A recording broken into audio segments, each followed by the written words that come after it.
So in this video we will go over all the official guidelines of telemedicine जिससे कि हम safely and ethically ज़्यादा से ज़्यादा मरीजों को ठीक कर पाए टेलीमेडिसिन या ऑनलाइन कंसल्टेशन द्वारा। तो सबसे पहले हम कुछ बेसिक पॉइंट्स समझ लेते हैं। सबसे पहली चीज़ कि ऑनलाइन कंसल्टेशन को भी आपको ऑफलाइन कंसल्टेशन वाली इंपॉर्टेंस देनी है, यानी कि आपके पास एक वैलिड रजिस्ट्रेशन होना चाहिए। आप अपना नाम छुपा नहीं सकते, यानी कि आप एनोनिमस नहीं रह सकते। आपको बकायदा एक प्रेस्क्रिप्शन देना चाहिए अपने पेशेंट को। उस प्रेस्क्रिप्शन पे आपकी रजिस्ट्रेशन की डिटेल्स, आपका नाम, इमरजेंसी कॉन्टैक्ट नंबर, आपका एड्रेस, क्लिनिक का नाम, हर वो चीज़ मेंशन होनी चाहिए जो कि एक नॉर्मल प्रेस्क्रिप्शन पैड पे मेंशन होती है। इसीलिए व्हाट्सएप पे कंसल्ट करना रिस्की होता है, बिकॉज़ वहाँ पे आप दवाई का नाम तो लिख देते हैं, लेकिन ये जो बाकी सारी चीज़ें हैं, आपका नाम, रजिस्ट्रेशन वगैरह-वगैरह, वो एक प्रॉपर फॉर्मेटेड तरीके से नहीं जा पाता। Second very important point is कि पेशेंट की आइडेंटिटी रिकॉर्ड करना ये आपकी ज़िम्मेदारी है।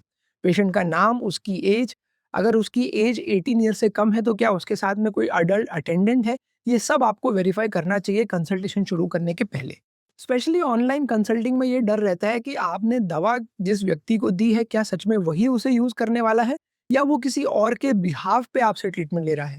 इसीलिए उसकी कोई ऑफिशियल आईडी जैसे आधार कार्ड वगैरह अगर आपके पास हो, तो किसी कंट्रोवर्शियल मैटर में आप ये प्रूव कर सकते हैं कि आपने इस व्यक्ति को दी थी, ये उसकी आईडी है। अब उसके बाद अगर उसने दवाई को मिसयूज़ किया है तो ज़िम्मेदारी आपकी नहीं बनती। Third and very important point is about consent.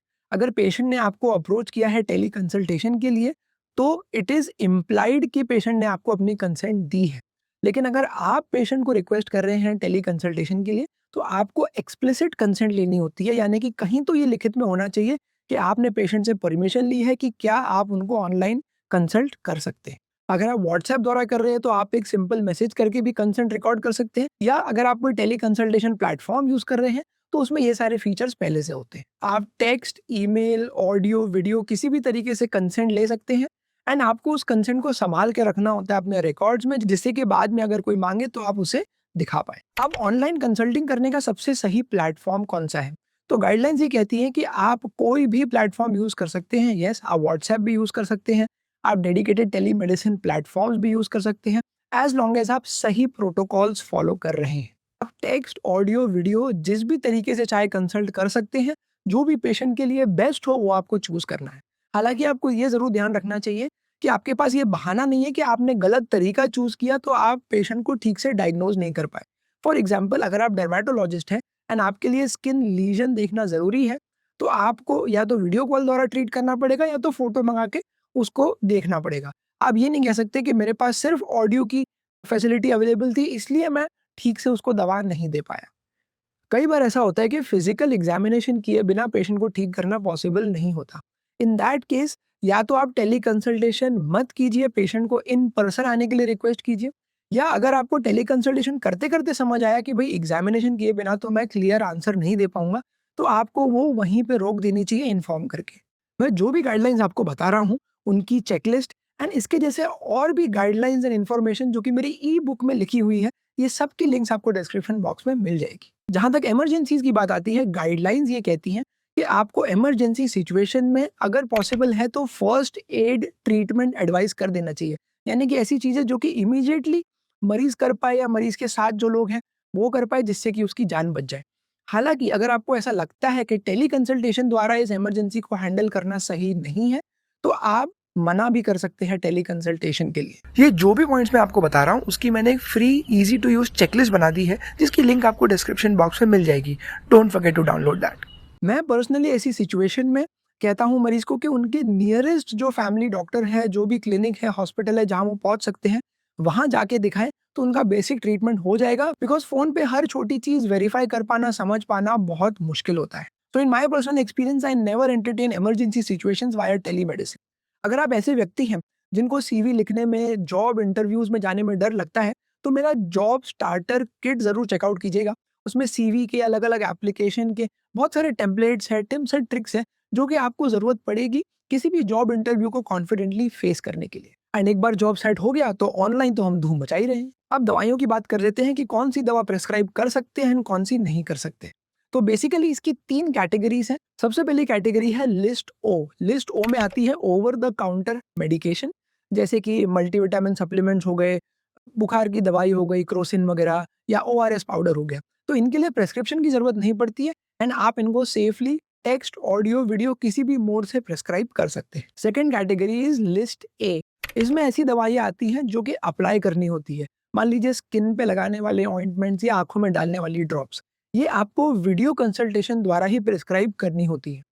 इसी लिस्ट में एक और कैटेगरी आती है साइकियाट्रिक मेडिकेशंस की, जिसमें फिनोबार्बिटोन, क्लोबाज़ैम, क्लोनाज़ेपाम जैसी दवाइयाँ अलाउड हैं एंड ये भी आपको वीडियो कंसल्टेशन द्वारा ही देनी होती है। थर्ड कैटेगरी है लिस्ट बी। इसमें वो दवाइयाँ आती हैं जो कि ऑलरेडी मरीज को चल रही हैं, आप सिर्फ as a follow up medication उन्हें दवाइयाँ प्रिस्क्राइब कर रहे हैं, यानी कि आप कोई नई दवा नहीं प्रिस्क्राइब कर रहे हैं। इसके अलावा जो भी दवाइयाँ हैं वो प्रोहिबिटेड लिस्ट में आती हैं, स्पेशली जो शेड्यूल एक्स की ड्रग्स होती हैं, वो आप ऑनलाइन कंसल्ट द्वारा नहीं प्रिस्क्राइब कर सकते। उसमें आती है narcotic and psychotropic medications, for example morphine या उसके कंपाउंड्स जो कि पेन रिलीफ के लिए काम आते हैं। ये सब आप ऑनलाइन नहीं प्रिस्क्राइब कर पाएंगे। जब भी आप पेशेंट को दवा प्रिस्क्राइब करते हैं तो आपने जो प्रिस्क्रिप्शन दिया है उसका एक रिकॉर्ड आपके पास होना चाहिए। ये कोई ज़रूरी नहीं है कि आप पेशेंट को प्रिंट आउट ही दें, आप उसे पीडीएफ के फॉर्म में भी दे सकते हैं। इनफैक्ट आप अपने क्लिनिक के पैड पे लिख के उसकी फ़ोटो खींच के भी भेज सकते हैं, वो भी ऑफ़िशियल प्रूफ माना जाएगा। बट दवाई आपको प्रिस्क्रिप्शन के रूप में ही प्रिस्क्राइब करनी है। जहाँ तक डॉक्यूमेंटेशन की बात आती है, आपके पास स्क्रीनशॉट्स होने चाहिए अगर आप व्हाट्सएप द्वारा कंसल्ट कर रहे हैं, या अगर आप कोई डेडिकेटेड प्लेटफ़ॉर्म यूज़ कर रहे हैं तो आपके पास पूरी हिस्ट्री पेशेंट की, आपने जो डायग्नोसिस बनाई, जो आपने प्रिस्क्रिप्शन दिया, ये सारी चीज़ों के रिकॉर्ड मेंटेन होनी चाहिए उसी तरीके से जैसे कि ऑफलाइन पेशेंट्स के मेंटेन होते हैं। पेशेंट का जो डेटा आपके पास स्टोर हो रहा है, वो किसी भी तरीके से मिसयूज़ नहीं होना चाहिए, वो कहीं पे लीक नहीं होना चाहिए। अगर वो लीक होता भी है, तो भी जो टेली कंसल्टेशन प्लेटफ़ॉर्म है, पहली ज़िम्मेदारी उनकी आती है कि उनके गलती की वजह से वो लीक हुआ है। बशर्ते कि आपकी तरफ से कोई मिस्टेक नहीं होनी चाहिए कि आपने उस डेटा को कैज़ुअली कहीं पे यूज़ कर लिया एंड उसकी वजह से किसी पेशेंट का नुकसान हो गया। आप पेशेंट की इमेजेस को अपने एडवर्टाइज़मेंट में यूज़ नहीं कर सकते और पेशेंट बुलाने के लिए। आपके और पेशेंट के बीच में जो बातें होती हैं, उनको कॉन्फिडेंशियल रखना ज़रूरी होता है। आप उनको टेस्टिमोनियल के रूप में दिखा के और मरीज़ बुलाने की कोशिश नहीं कर सकते। अगर आप पेशेंट को सिर्फ गाइड कर रहे हैं, सिर्फ एडवाइस दे रहे हैं, कोई दवा प्रिस्क्राइब नहीं कर रहे हैं, तो आपको प्रिस्क्रिप्शन देने की कोई ज़रूरत नहीं है। अगर आप उन्हें सिर्फ काउंसल कर रहे हैं, सिर्फ रूटीन फ़ॉलो-अप ले रहे हैं, लेकिन कुछ लिखित में देने की ज़रूरत नहीं लग रही, तो भी कोई कंपल्सरी नहीं है कि आपको कोई प्रिस्क्रिप्शन देना। जहाँ तक फ़ीस की बात आती है, आपको पूरी छूट है अपने हिसाब से डिसाइड करने की कि आप कितनी फ़ीस लेना चाहते हैं, लेकिन कंसल्टेशन के बाद आपको रिसिप्ट या इनवॉइस देना ही होगा। अब हम कुछ स्पेसिफिक पॉइंट्स डिस्कस कर लेते हैं जो कि हर डॉक्टर को कन्फ्यूज़ करते हैं। सबसे पहला सवाल कि क्या आप ऑनलाइन इन्वेस्टिगेशन प्रिस्क्राइब कर सकते हैं? And the answer is yes. आप जो भी पेपर पे लिखेंगे इन्वेस्टिगेशंस, लैब वाले उसको वैसे ही ट्रीट करेंगे जैसा कि किसी एक्चुअल प्रिस्क्रिप्शन को किया जाता है एंड उनकी पूरी ज़िम्मेदारी है कि आपके बताए हुए इन्वेस्टिगेशंस को वो करें एंड आपको रिपोर्ट भेजें। सेकंड, अगर पेशेंट क्लेम करे कि टेलीमेडिसिन के द्वारा जब आपने उन्हें देखा, तो उनको ठीक से आप देख नहीं पाए, आपने दवा दी, वो ठीक नहीं हुए, तो इसके लिए आप ज़िम्मेदार हैं।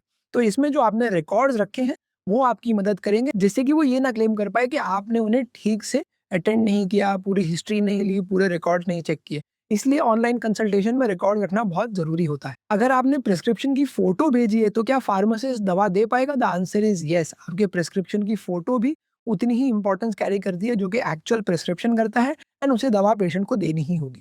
क्या आप इंजेक्टेबल दवाइयाँ प्रिस्क्राइब कर सकते हैं online? The answer is yes. अगर आपको भरोसा है कि पेशेंट के पास कोई हेल्थ वर्कर है, कोई सिस्टर है, कोई नर्स है जो कि इंजेक्शन सही से लगा सकती है तो, या वो कोई ऐसा इंजेक्शन है जो कि पेशेंट खुद ले सकता है, जैसे इंसुलिन के इंजेक्शन हो गए या और जो सबक्यूटेनियस इंजेक्शन आते हैं वो। लेकिन अगर आपको भरोसा नहीं है कि वो इंजेक्शन ठीक से लगवा पाएगा, तो आपको प्रिस्क्राइब नहीं करना चाहिए। तो ये था एक short video to help you revise all the telemedicine guidelines. I hope इस वीडियो में आपको कुछ ऐसे पॉइंट्स पता चले होंगे जिनसे कि आपका प्रैक्टिस करना और सेफ हो जाएगा। आई होप कि अब इसके बाद आप ज़्यादा से ज़्यादा पेशेंट बिना डरे देख पाओगे एंड एक सक्सेसफुल प्रैक्टिस सेटअप कर पाओगे।